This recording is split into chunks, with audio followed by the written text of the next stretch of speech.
Hello and welcome to Hangout on Connection. And I'm Margarita Cristalotis. And we had a little glitch here in the morning because I mistook the time. So I apologize to everybody for that. This is our episode number 94. Can you believe that? Almost 100.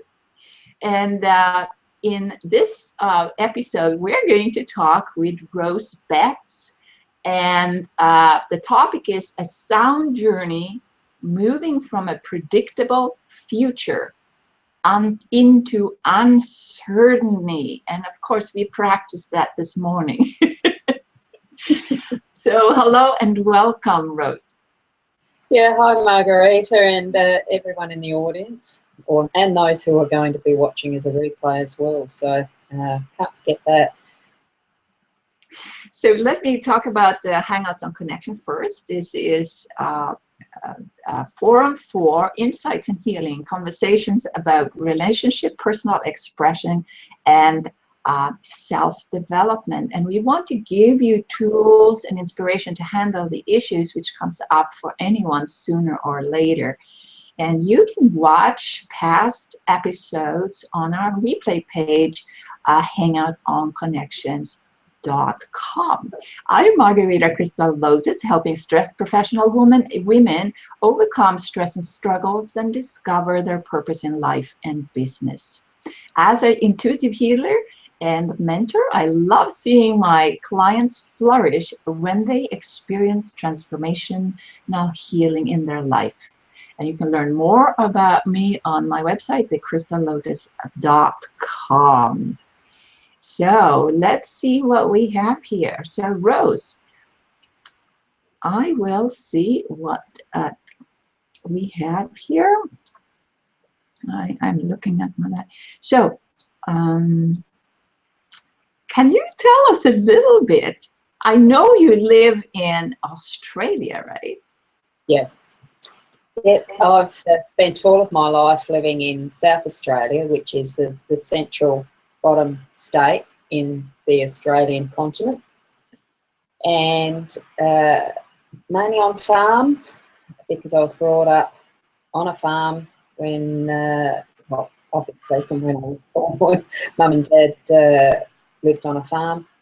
I'm one of a twin, and life has been pretty good in that sort of upbringing, a solid Christian background in the upbringing as well.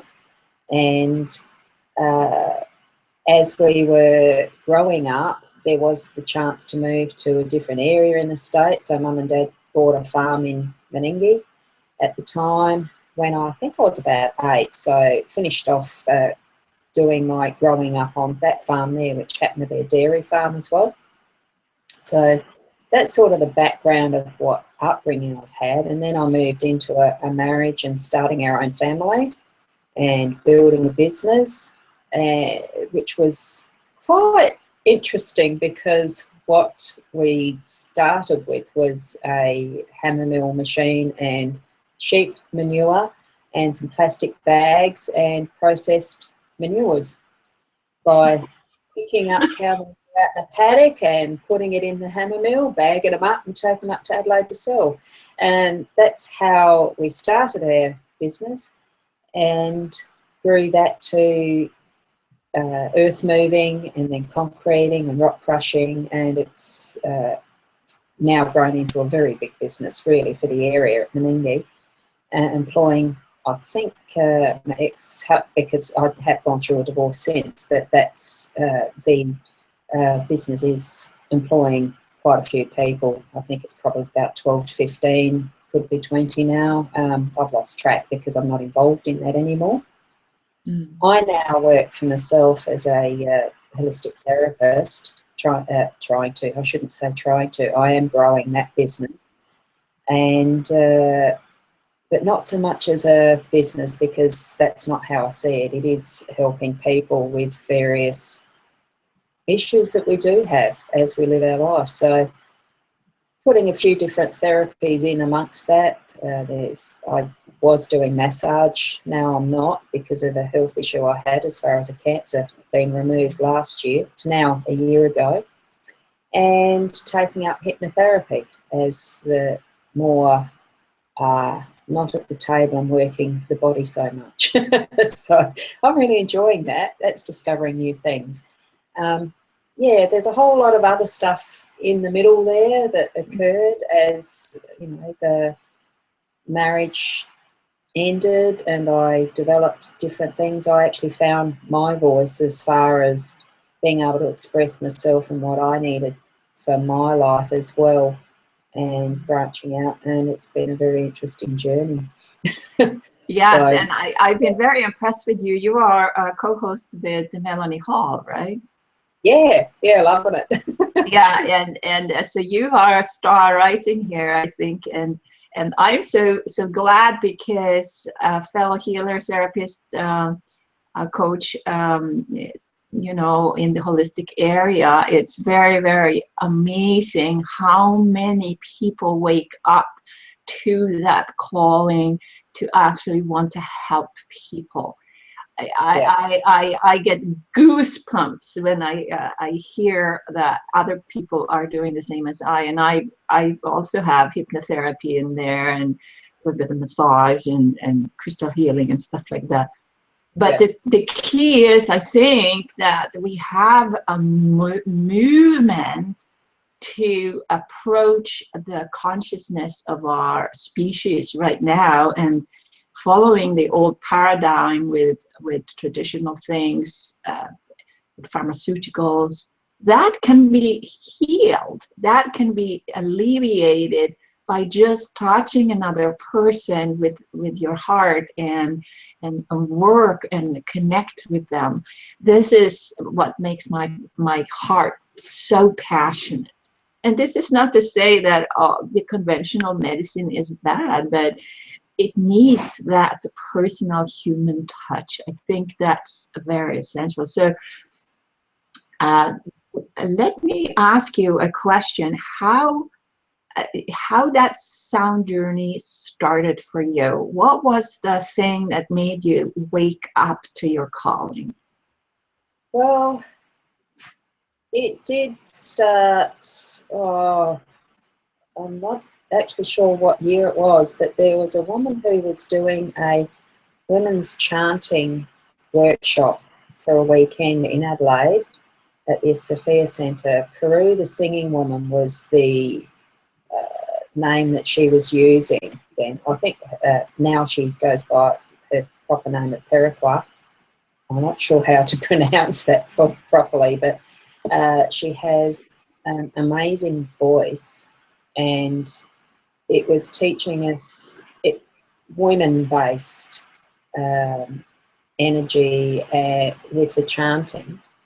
And part of what she had at that weekend was a Native American style flute, and that was what really hit me the most as far as an influence. I think I just had to look up what this instrument was because it's just so beautiful. It suited well the type of chants that we were learning, and that probably was the defining moment for me, was the Native American style flute. I did find one close by, a person who made them. Willie Kingley was the name of the guy that was making them, and he was sort of only just over the hill towards the sea from where I was living at Strathalbyn at the time. And I was quite determined to actually source that, have one for myself, basically. I gave him a call and we arranged a time on a Saturday that I'd go over there. And usually when it's a new person I don't know, I'm quite a nervous, shy type. And it was interesting because on that morning when I drove over, it was pouring down with rain. It was really stormy weather, and I could only see sort of that far in front of me with the car. That's how heavy the rain was. On roads, I had no idea where I was going. Didn't have a GPS iPhone back then either, so it was really going into the blind, but just in absolute faith. I had to have one. I really needed to go and check out what these flutes were. And I ended up coming home. I got there and it was still raining, and tried out some of them. And you know how sometimes with wedding dresses, the first one that you go to try on and you go all around the shops, it's the first one that you end up buying. Well, it was like that with trying out all these flutes that Willie had, and I ended up coming home with the first one I bought, that I tried, and it's that one. Oh. And it's done at a found branch, so they're beautiful instruments. And that's really, you know, the determination. I knew that that was the path I was going to take with a passion. I haven't practiced it much. I just pick it up when I feel I really need to. And I've actually been spending more time just in the sounds that are healing, as far as your toning and, singing and things like that, humming, anything to do with the sound. But it was the flutes that started it off. Yeah. This is like, can you mute yourself? Can I mute myself? Yeah, it's an echo here. Okay, so sorry about that. Yeah, I think that a flute is it can penetrate inside and wake us up. I also have a few of these flutes, and I'm not very good at playing them, but I enjoy them. And so I could really understand that, you know, when you do chanting and when you do working with the sounds of those native Indian flutes, it's like incredible. I mean, it's incredible. It's like, for me anyway, it's like the blocks and the you know, the blinders, it's open up. So how did that journey go for you when you actually, can you describe the experience that you had when you actually first felt opening and connection with these kind of things?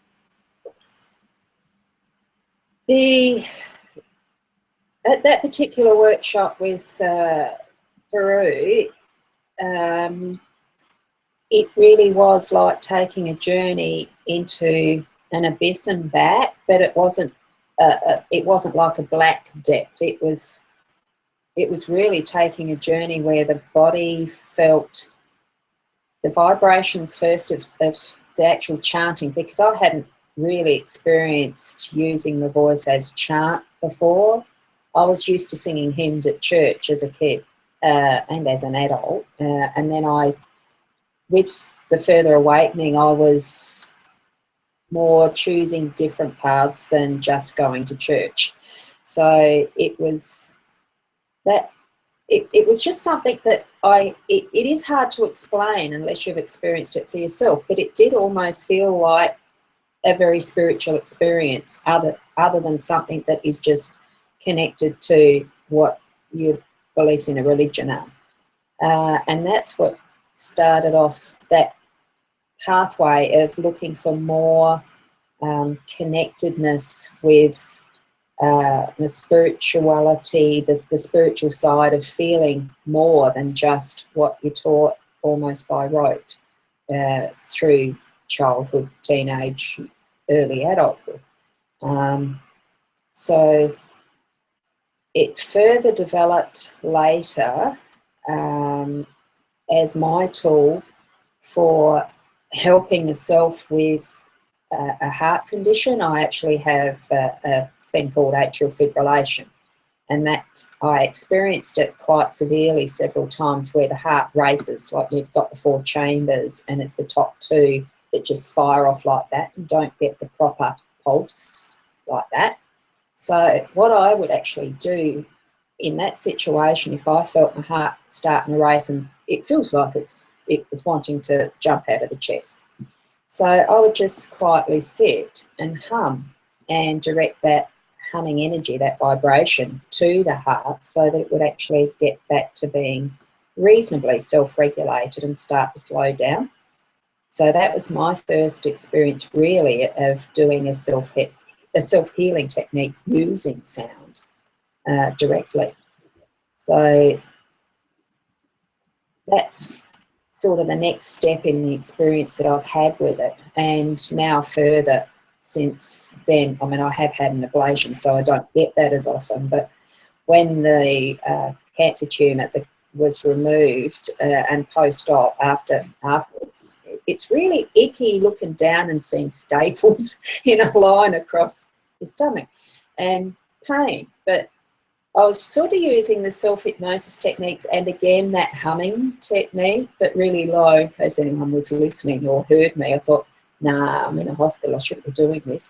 But you do, so because it's almost an instinct now that when there's anything like that crops up, I go more to the sound vibration than anything else first. That's what I'll go to. Yeah. So I know it works. Well, can you share the humming with us, or is that too much to ask? Well, it's really just finding your own tone, your own note, because it's almost like when you're breathing out, you sort of go hum, and you're finding, and it can be a different note, range, whatever. Yeah. I just, whatever feels comfortable on that out breath, the note just finds itself as to where it feels like it's going to direct, whether it's, and the lower it is, that it's easier to direct that to the lower parts of the body if it's needed. But it doesn't have to be. It's what the body is finding for itself as its own note that's going to work where it needs to. That's what I found. That's awesome. I know that the hum sound is also used in other traditions in Tibet and many other places too.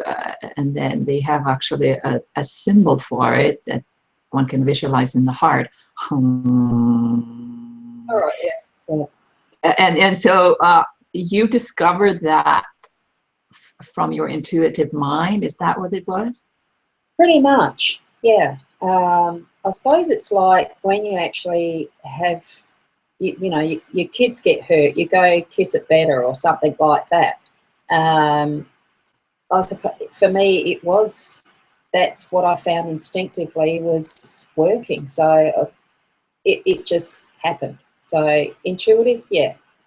I mean, I had done a little bit of reading on some other areas as far as, where sound. I figured that if sound can be used for, the baby pictures and smashing kidney stones and things like that, why can't we use our own voice to do our own healing? And then I started reading up on a bit of, is it Jonathan Goldman's and some other other authors, and followed a few of theirs for a few years. I haven't connected back to the websites and that sort of thing often, but every so often I'll revisit and just re-explore other people's experience of it. But I just so enjoy doing my own thing. Yeah. Well, it reminds me of chakras, right? And you have the different chakras, and each one of them have a note, right? And in healing, this is what runs our healing. It's the energy in the body, and the energy is very easy to vibrate easily. The physical body is like that, but energy is going like this, and then light goes like yeah. So I really am very interested about your journey there. So when you discover that, and then what did you think about it? What did you think in your mind about what that was? Well, as I was looking further into it, and with so much information that is actually on the internet, you do need to discern a bit what is for your own use, basically, I suppose. So what I thought about it was pretty much the potential for what it can be used for is, I don't think there really is any limits to it. It's that we limit ourselves. And, you know, taking that intuitive mind and just letting go of expectations of what any results might be, or even how it might sound if somebody walked in on you while you were doing some humming or toning or singing even. I enjoy singing. I wouldn't say that my voice is absolutely fantastic. I wouldn't go on X Factor or anything like that. But I enjoy it. And so it's just the doing and feeling that sensation of it uplifts. It really does energize the fields around us, you know, all those bodies that we've got out from us. You know, I do find for myself that it is actually the connection that I have with spirit out to the cosmic, to the source. It's the vibration connection, as we're one person. We're but one small note in that orchestra of what humanity is. And that's, you know, it really is from that smallest to the biggest for me.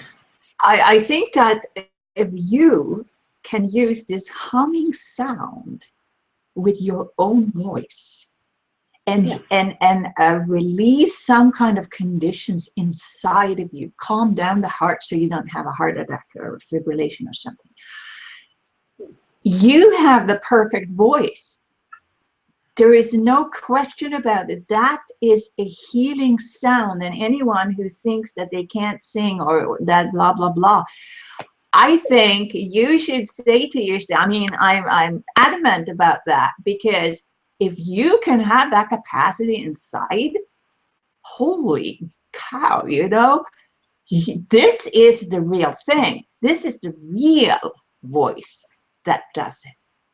So I think that you should actually consider thinking of yourself as, yes, I can do that. I have done that. Well, when you really think about it, our voices are unique to ourselves and they're perfectly in tune with our own bodies. So it's got to be the perfect healing tool that we can use when vibration really does equalise whatever's the issue. If you get, you know, the body wants the homeostasis that's in its perfect order for each one of us as we are individuals. So it's going to have to be our own voice that does it the best. So that's what I do. I just play around with it, and I enjoy life because I can. And being able to just use my voice. I mean, even with the inflections that you use in the words that we speak can have that healing effect to ourselves, but also to others, because how do we know what someone is going to pick up that's going to be an influence to them if we're careful about, well, you don't actually have to be careful about how you speak, but it's when you're doing that from the heart, it's got that healing energy outwards as well as what you can use for your own inner body. So, yeah. So, yeah, and then, of course, like when you have that first connection, then it opens up a whole bunch of other things, right? And this has happened for me.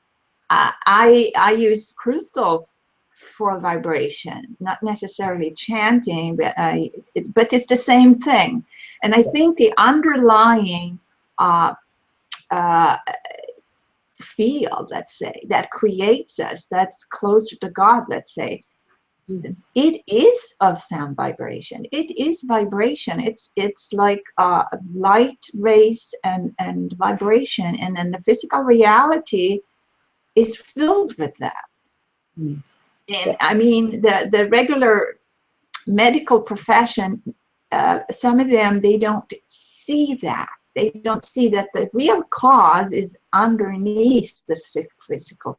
It's not just about the chemistry or the, you know, the what it is in the physical. It's actually much easier to heal when you do come from it, from a deeper source, a higher vibrational source. Yeah.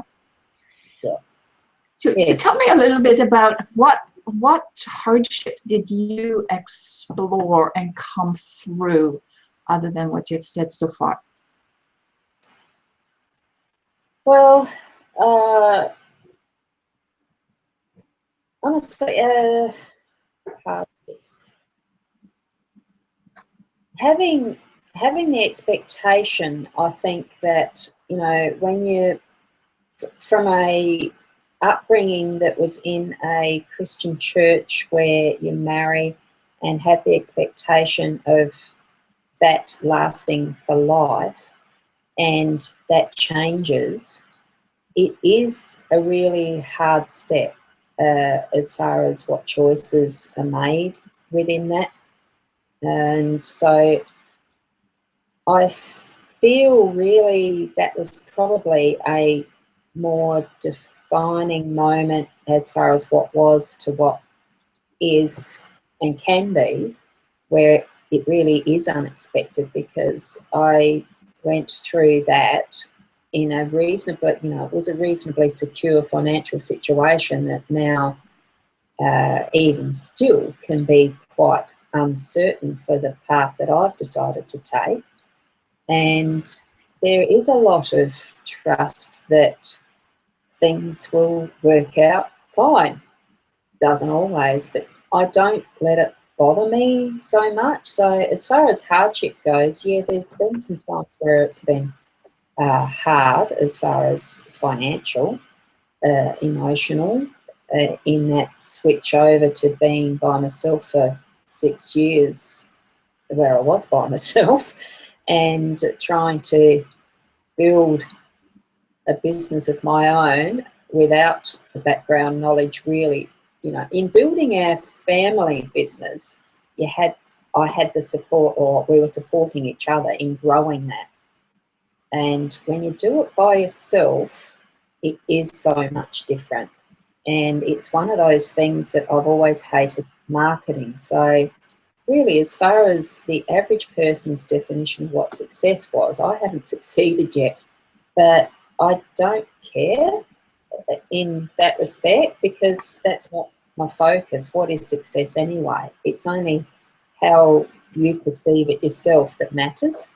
So I really love being alive, because I have had that experience of being told, you know, you've got cancer, need to operate next week, and, you know, going through that process, I was left with a you know, a stoma and an ileostomy bag for 3 months. I've been really lucky with the speed my body's healed through all that, and I went only like the minimum time before I could have a reversal.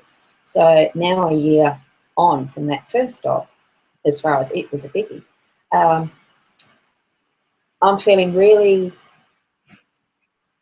happy. It's not even just a happy thing, it's just life really is what it is. It's perfect. And all along each stage, you can look back and say, wow, it has been a hell of a journey. It's and all of the learning that you can get from it, but actually thinking it was actually happy times in nearly all of that. And I don't actually think of those times where it's been hard or where I've experienced hardship that it was too bad. It was perfect stuff to happen at those times. So, and I do think, you know, the joy of singing and using not so much music but sounds to express it. You know, I'd go walking down the beach and I'd be singing to the waves. Yeah. It's just We been have we have a commentary from Melanie Hall. She says, hardship certainly defines our truest character. It's either going to be a wonderful thing or a very disturbing thing. And I think that you chose the good side of that, right? Yeah, and it has been a more deliberate choice to do that, because I have come to learn that really our thoughts do create our reality. So if you're going to think that it's going to be horrid, it will be. If you're going to think it's just another step towards growing towards whatever is the potential ahead, that's what it's going to be. And I've always, I mean, I do choose to be happy with my life. I do choose to look at the positives, because I can't see the point in wasting energy on the negative. Why? If you put your focus on that, it's going to give that more energy and feed that. So, you know, there are quotes around for, you know, where the energy flows. Where the energy goes, something flows. I can't remember. It's probably too. Yes, that's for sure. That's for sure. Yeah, like we're flowing here with each other, even though there is a little delay in the transmission here. But you know, I can feel what you're saying. I can feel that you're speaking from your core of your heart, and I can see it on your energy. It's like glowing, and yeah, that's so great to see. And it's a role model for other people too, because when we have persons who have decided to actually not engage in the negativity, they become the new leaders, the new thought leaders, the new healers, or whatever I'm going to call it. You just appear in a group of people, and all of a sudden the whole group dynamic is increasing in energy and positivity and collaboration and anything like that. This is something that I feel that is happening now on the planet. And I don't know, what would you think about that? And tell us a little bit about that for you. Well, I think the positive, the more positive energy and expression from our heart center, it does flow out and it glows and it lifts the energy. It, you know, it's got no other choice because that's what happens with that. It does lift. And you know, with so many things that are going pretty sour around the world, you sort of think, but that's just what it is. We can still put our love out as an individual to those who are hurt, even those who are the perpetrators. You sort of think, what actually is behind why they do these things? And I'm sure there would be pretty horrendous stories in their lives that brought them to that place with feeling that it's the only course of action they've got. And I think the more that we do have people becoming more aware and awakened to the energy of, you know, the love that we can share and uplift each other instead of focusing on those negatives, because really we are designed to be the best we can be. Just people are choosing not to follow that path. They go a different way. And that's, I suppose, where there is that energy balance, you know, the yin yang of what creation is, what Earth, you know, Mother Earth is, what, you know, the cosmos and everything else is. I don't look too deeply into it because I do tend to think, well, I go with the flow, and it's some things you just can't explain, and it just is. So, and you know, to pick up the positives and what part we have in it is where my focus is more, and try to get it out. Yeah. You said that you were on a solid Christian background. How do you does that cause some division, or can you adopt and assimilate your basic Christian faith with the new awakening you have? It took a long time. When I first became attuned to the Reiki energies and did my level 1, 2 and the masters, I really did have some trouble, inner work I was doing for myself as around that, because I know way back when I was 14, 15, I went and bought a tarot deck, and I was really enjoying just discovering that. I didn't get too far into learning it at that point in time because Dad found it, and that well, they were basically chucked away, and I was told never to look at that sort of evil thing and stuff like that. You know, at that point in time for mum and dad, that's what they'd been brought up with. Anything that was aside from church stuff was, you know, and the, I wouldn't say doctrine, but the beliefs that were taught, it was, no, you can't do that, can't have that, it's not right. And I was a reasonably rebellious teenager, and I have always liked questioning that side of what our life was, because my dad was a lay preacher as well, and so sometimes it was church twice on a Sunday, because he'd be preaching at several of the churches within a parish. So I just got used to questioning it, rejecting it at one point, and then for myself taking it up again as my belief system at that time, because I'd started a family. And it's when you have your own children, you do see the miracle of what life is and acknowledge that, but then grew into that, you know, just being me and discovering what are actually my beliefs. And they are still changing. But it was quite hard to not move entirely away from Christianity, because I do have that as a part of what my spirituality is. It hasn't been dropped and left behind. It's with me, but not the whole of me, because I am discovering more and more of really what is the person, the soul that's in this body. Who am I? And you just grow into that discovery and walk on a really fantastic pathway to find out and continue that. It's interesting you mentioned of the tarot, because my family, my mother particularly, she is an artist, but even though she's a biochemist, she's retired now, right? And so when she came to Canada from Sweden, she went into Montreal, and then she found some cards. She doesn't know anything about tarot, but she saw cards with beautiful images on it, so she bought it for me. So that was my introduction to tarot. Oh, yeah. Yeah. And she just liked the art on it. So, well, we have different experiences coming from different ways, right? Yeah, we do. Because the other experience that we had as a teenager, I've liked delving into a few little things. Like at the time, there was a few of us that were interested in the Ouija board, you see. And that was really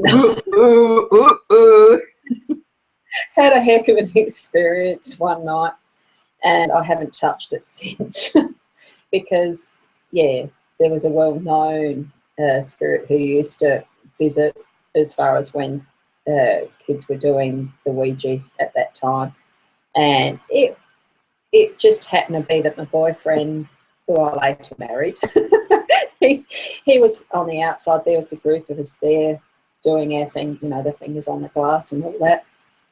Never having learnt it properly, but we were getting the glass moving, and I would swear that it was doing the right thing by itself, and this particular spirit was there. Well, my boyfriend was on the other side, outside at the window, and he went nails down the fly screen, and you just couldn't see a group of girls just scatter so quickly, and I've never touched it since. But it's something Mum and Dad sort of said, well, serve yourself right. But it was funny, but it does have its serious side in its way too. Really, when you do delve into that sort of thing, you really do need some training and safeguards for that sort of stuff. So that's an avenue I haven't followed up. I don't know if it's something I will in the future or not. You know, we go through the different stages in the perfect timing, you know, all of that. What we need will come to us and show what we need to learn for the next step.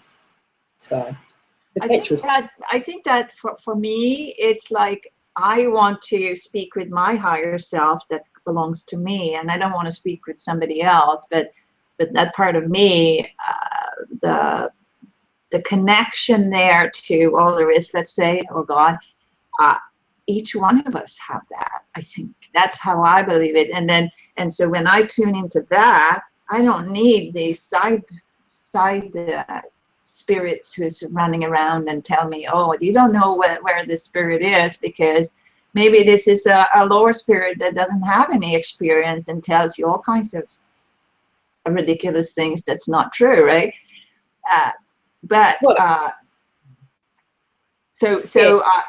It's really, really good that one can actually talk about these things, because there are these spirits. These spirits exist. Yeah, I mean, just from my own personal experience on several occasions over my lifetime, I don't know how many, but I'm aware of the ghost factor at times, because I've seen that ethereal being in certain situations, and that is something that I will hold as my truth, that I have seen these physical, well, almost physical beings around. And, you know, other times where even through dreams, they're so lifelike. Now, am I astral traveling or am I dreaming?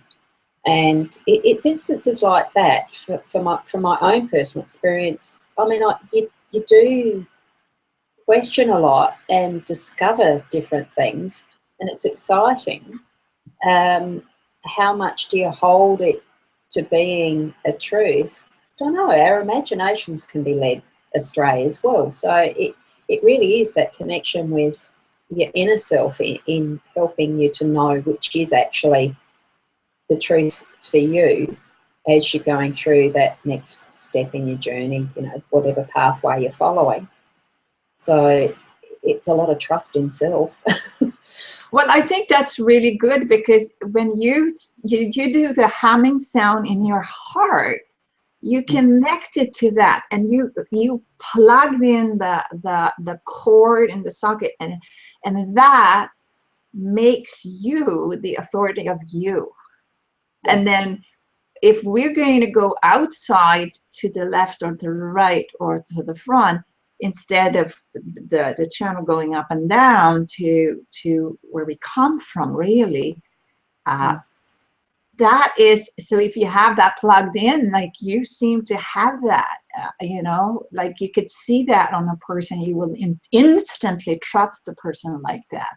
And then it shows, like, by their actions too, what they're doing. Like a person who is aligned like that, they won't do any harmful thing. They want to see and care about people around them, and mine can be firm sometimes. I mean, I'm not a perfect one, but I'm doing my best. And I think that as a healer, and you're a healer too, we can actually collaborate and widen that field of people who has that same connection. And then, you know, like the 100 monkey theory, it spreads, and then it's that negativity and the lower spirits, let's say, may be inspired to actually also evolve and learn how to heal themselves, because there's lots of different beings in all different dimensions, right?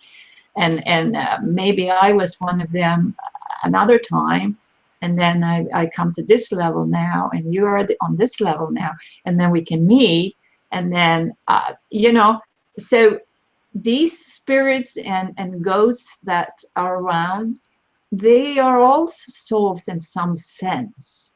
They can also evolve. This is my belief. I think that there is so much suffering in the world. And if we can alleviate that by, you know, teach them how to fish for themselves rather than do it for them.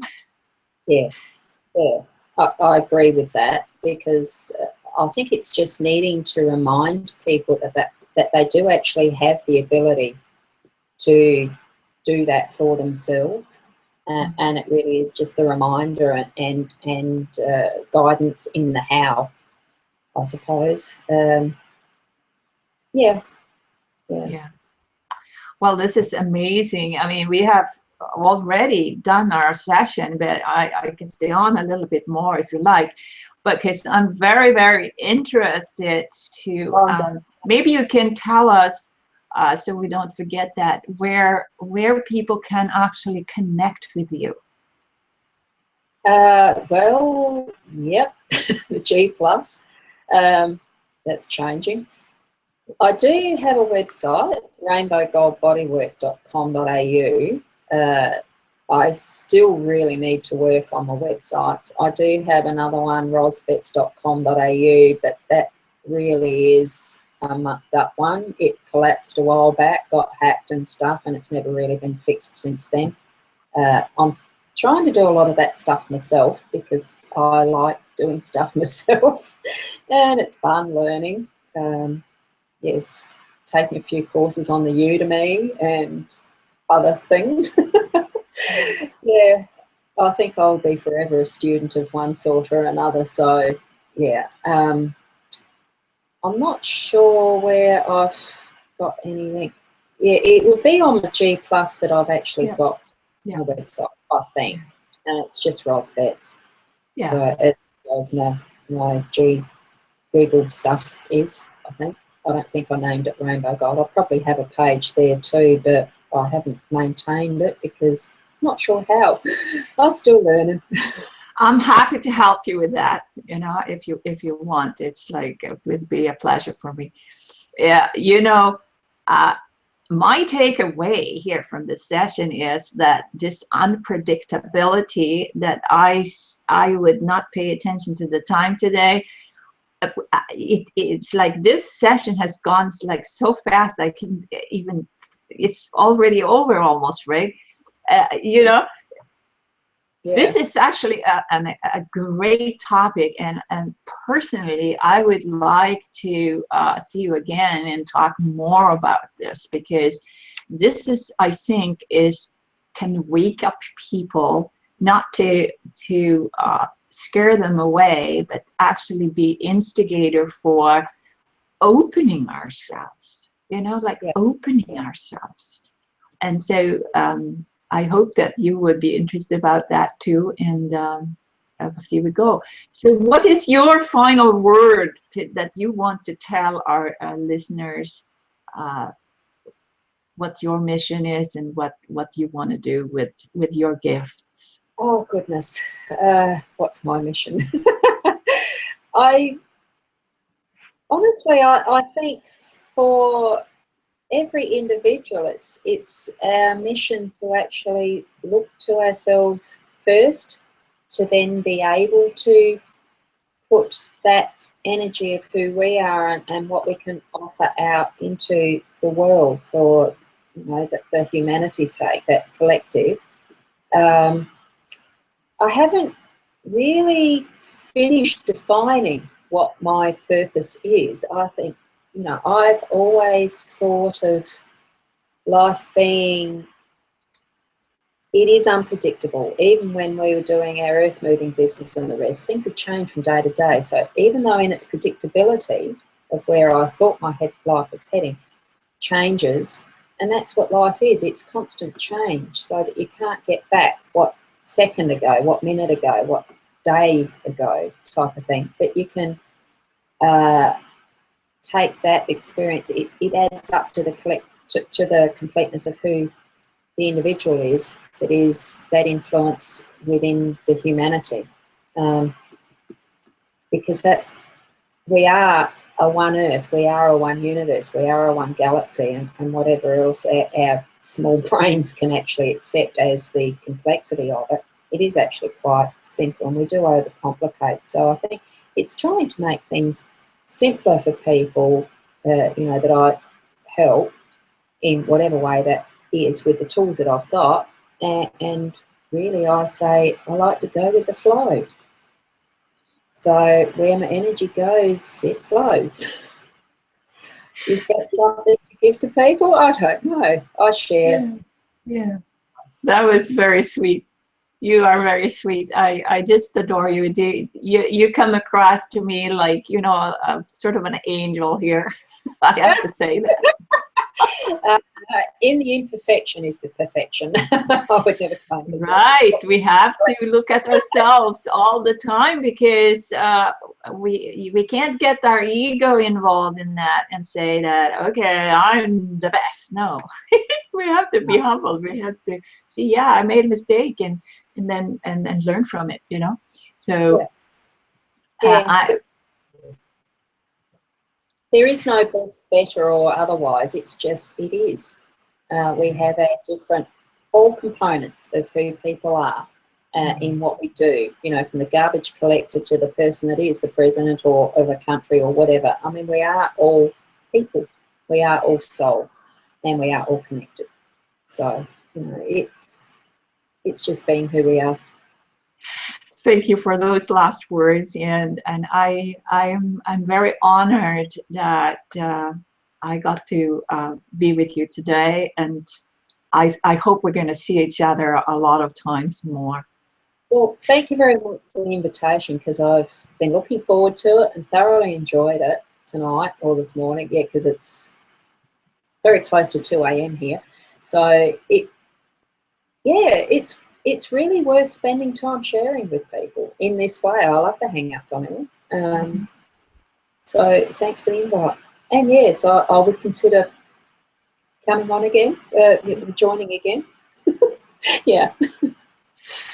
Okay, so I think that is it for us. And I thank you, everyone who is watching. And Vivekananda says namaste, came in late. Yes, we're about to finish right now. So until the next session with Ros, I would like to invite you again, and then we can do a different topic and see what we can do with the gifts we have, and what the energies are underneath, and the frequencies, like a little bit deeper. Yeah, that'd be fun. Okay.